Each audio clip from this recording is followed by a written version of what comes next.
नमस्कार। आज का हमारा विषय है ईएमएफ इक्वेशन ऑफ ट्रांसफॉर्मर। तो ईएमएफ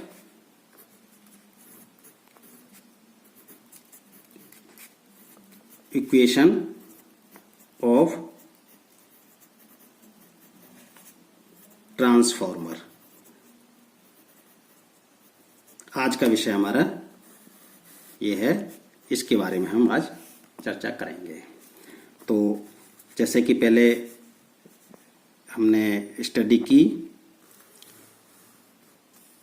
फिर एक बार फिर हम यहाँ पे एक ट्रांसफॉर्मर एग्जाम्पल ले लेते हैं, बना लेते हैं। और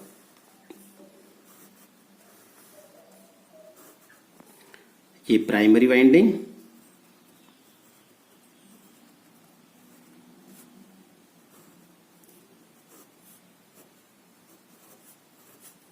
इसके N1 टर्न, दूसरी जो हमारी ये वाइंडिंग है सेकेंडरी वाइंडिंग, ये हमारी सेकेंडरी वाइंडिंग, इसमें मान लीजिए N2 टर्न, ये output voltage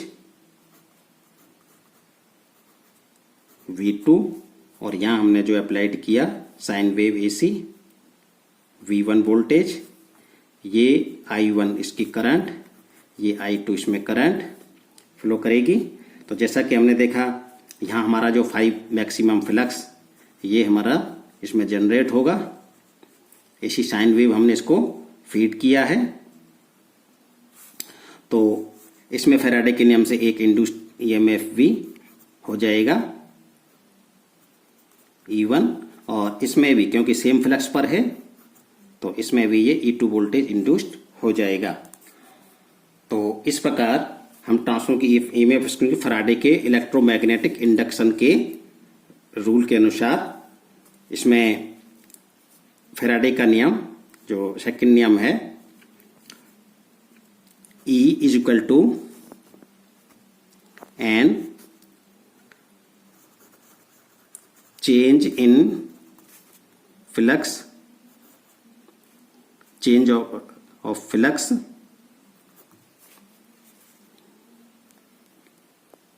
in given time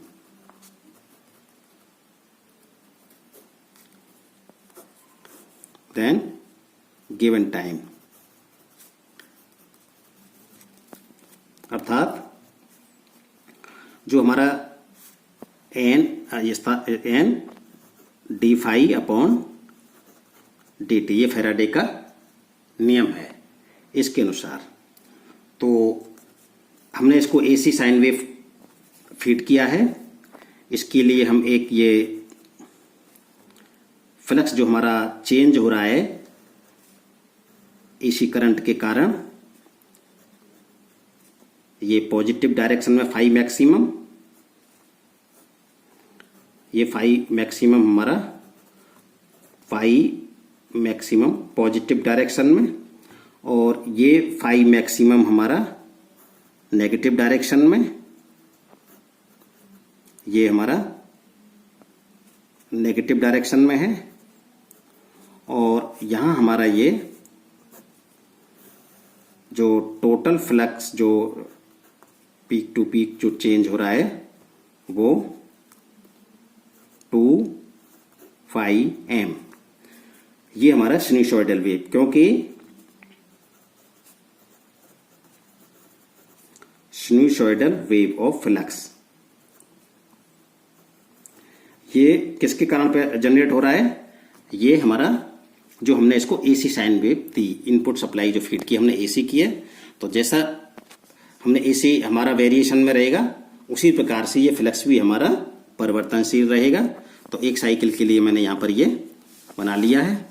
तो इसमें देखेंगे टोटल फ्लक्स जो चेंज होगा वो हमारा फैराडे का नियम है कि जो φ2 माइनस φ1 अपॉन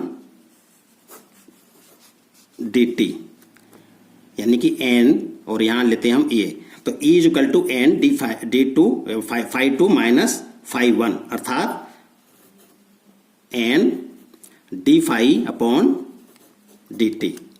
तो यहाँ जो हमारा ये फ्लक्स जो चेंज हो रहा है वो ई एवरेज जो हमारा वोल्टेज होगा, इसमें एवरेज वोल्टेज जो होगा हमारा वो E average is equal to N 2 m upon 1 upon 2f।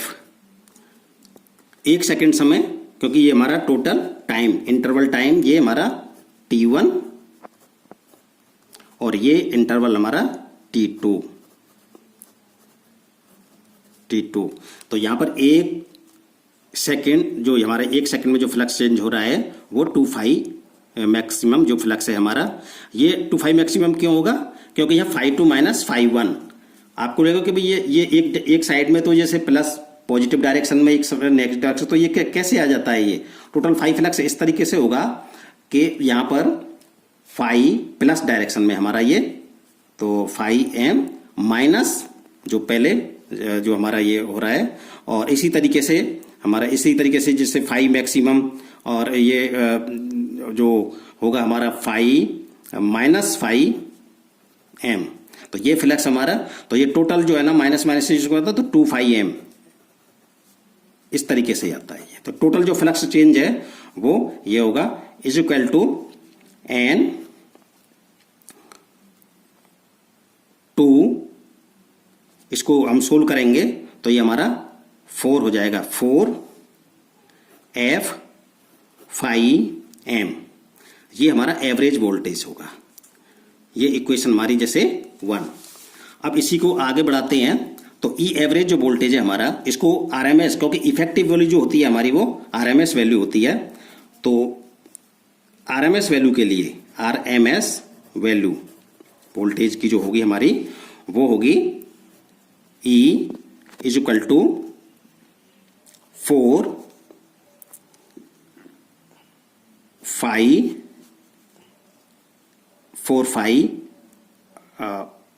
5 maximum N. ये हमारा दूसरी इक्वेशन। इस तरीके से इसको मल्टीप्लाई बाई करेंगे 1.11, क्योंकि आरएमएस वैल्यू कैलकुलेट करने के लिए एवरेज वोल्टेज में, ये हमारा एवरेज वोल्टेज है, एवरेज वोल्टेज में 1.11 का अगर हम मल्टीप्लाई करें तो ये हमारा आरएमएस वोल्टेज कैलकुलेट हो जाएगा।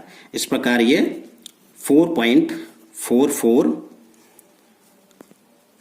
f n 5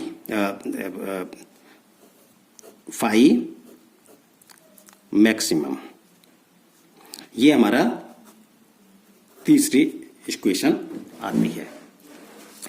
तो अगर हम यहां पर लेते हैं प्राइमरी वाइंडिंग का इंड्यूस्ड ईएमएफ, तो E1 is equal to 4.44 5m f n 1। ये हमारा चौथी इक्वेशन हो जाती है। ये प्राइमरी का है, प्राइमरी का वोल्टेज जो इंड्यूस्ड ईएमएफ हो रहा है। और सेकेंडरी वोल्टेज का हमें अगर कैलकुलेट करना है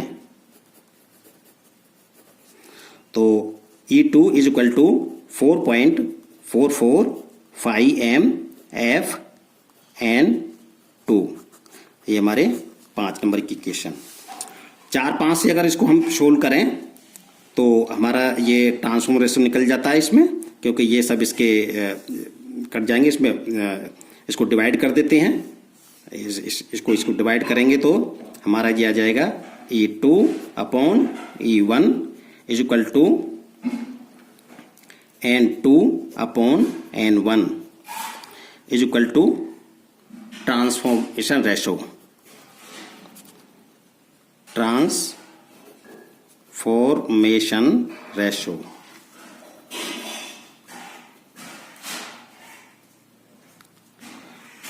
अर्थात के ट्रांसफॉर्मेशन रेशो को के से प्रदर्शित करते हैं, अर्थात के। तो यहां हमने देखेंगे कि अगर एक ट्रांसफॉर्मर में N2 लेस देन N1। अगर एक ट्रांसफॉर्मर में, मान लो ट्रांसफॉर्मर में अगर N2 हमारे कम है और N1 ज्यादा है, तो ये N2 लेस देन N1, तो ये स्टेप डाउन ट्रांसफॉर्मर है। स्टेप डाउन ट्रांसफॉर्मर होता है। और यदि हमारा N1 लेस देन N2, तो ये हमारा step up transformer.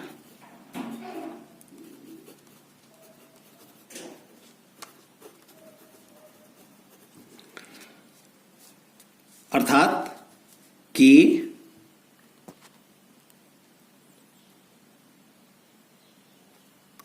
Less than 1, के less than 1 step down transformer,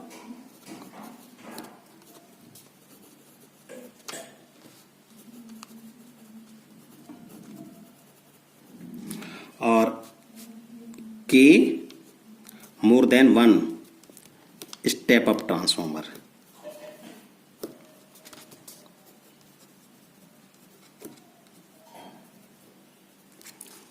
इस प्रकार हमारी ये ईएमएफ समीकरण यहाँ पे कैलकुलेशन में जनरेट कर सकते हैं इसे।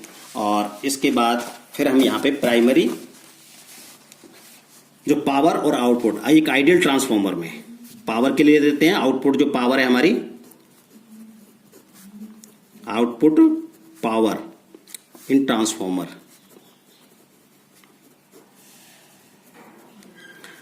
तो यहां देखते हैं इसमें, अगर एक इन आइडियल ट्रांसफॉर्मर,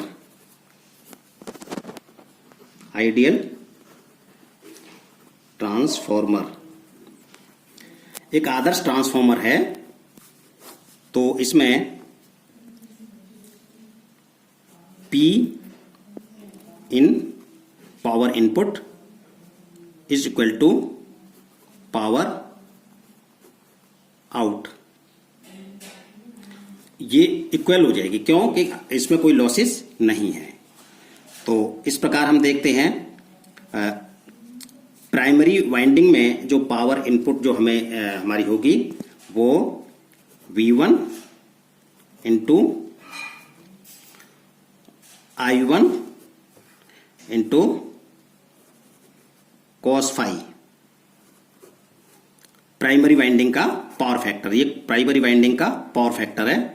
इसी प्रकार सेकेंडरी वाइंडिंग का जो पावर आएगा आउटपुट, वो हमारा V2 into I2 into cos phi, ये हमारा सेकेंडरी वाइंडिंग का पावर फैक्टर है। लेकिन यहां हम एक आइडियल ट्रांसफॉर्मर में ले रहे हैं, तो इसके लिए दोनों साइड के जो पावर फैक्टर हैं, यानी कि प्राइमरी साइड का भी और सेकेंडरी साइड का भी पावर फैक्टर सेम, तो यहां पे हम ले सकते हैं V1 into I1 is equal to V2 into I2।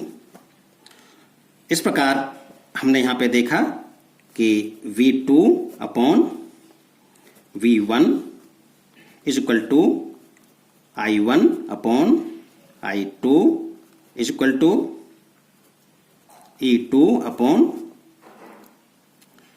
E1 is equal to N2 upon N1 is equal to जो K, ट्रांसफॉर्मेशन रेशो, ये हमारा ट्रांसफॉर्मेशन रेशो।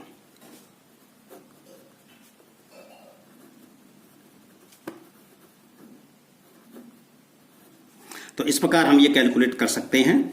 और इसमें ये हमारी जो एपरेंट पावर रहेगी, जैसे सिंगल फेज के लिए रहेंगे तो इसको हम सीधे एपरेंट पावर में कैलकुलेशन कर सकते हैं। वोल्टेज करंट दिया हुआ है, तो इस तरीके से हम यहाँ पे ये जो हमारा रहता है V2 अपॉन V1, ये वोल्टेज रेशो कहलाता है हमारा, I1 I2 करंट रेशो, और ये हमारा जो N2 अपॉन N1 ये टर्न रेशो होता है। तो इस प्रकार आउटपुट पावर जो हमारी, इस प्रकार से हम कैलकुलेशन में जा सकते हैं। और आशा है कि यह वीडियो आपको समझ में आया होगा, इसके ईएमएफ इक्वेशन और power in output transformer, ideal transformer में। तो आज का विषय यहीं समाप्त करते हैं। धन्यवाद। वीडियो अच्छा लगे तो लाइक कीजिए, शेयर कीजिए और चैनल को सब्सक्राइब कीजिए। Thank you.